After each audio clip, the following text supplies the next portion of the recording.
വിവാഹ സൽക്കാരത്തിനിടെ കൂട്ടത്തല്ല്, ഭക്ഷണം വിളമ്പുന്നതിനെ ചൊല്ലിയുള്ള തർക്കമാണ് വരന്റെ സഹോദരി ഭർത്താവ് ഉൾപ്പെടെയുള്ള 10ഓളം പേർക്ക് മർദ്ദനമേറ്റത്.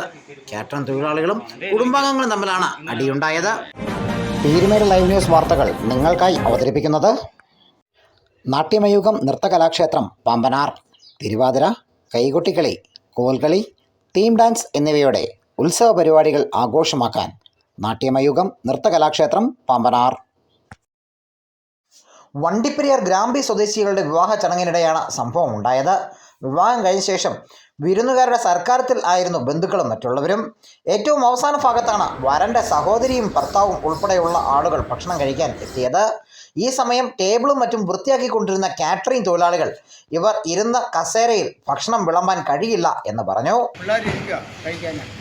ഫുഡ് കൊടുത്തില്ല. എന്നാന്ന് ചോദിച്ചപ്പോൾ ഇവിടെ അല്ല, വേറെ ടേബിളിൽ പോയി ഇരിക്കാൻ.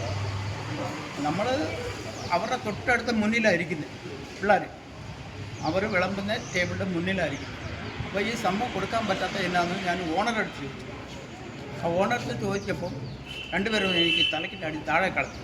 വീണപ്പോൾ ഒരു ഇതുണ്ട്, മറ്റേ ചട്ടുകം കൊണ്ട് ഇടിക്കാൻ വന്നപ്പോൾ ഞാൻ എൻ്റെ കണ്ണ് കൊണ്ട് തീരാൻ വേണ്ടി വന്നാൽ പിടിച്ചത് അതേ കയ്യിലടി.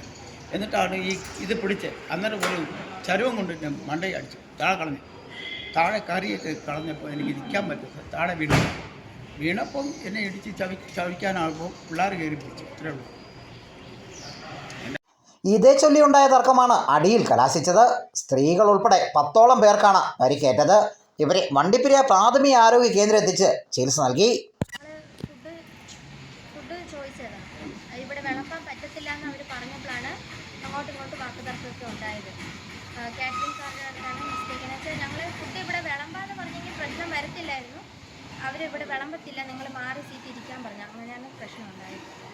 എന്നിട്ട് വാക്കുതർക്കം ഉണ്ടായി, അങ്ങോട്ടും ഇങ്ങോട്ടും അടിയും പിടിയാക്കി. അവരാണ് പിള്ളേരെ ഇവരൊക്കെ ഇങ്ങനെ തല്ലി വെച്ച്.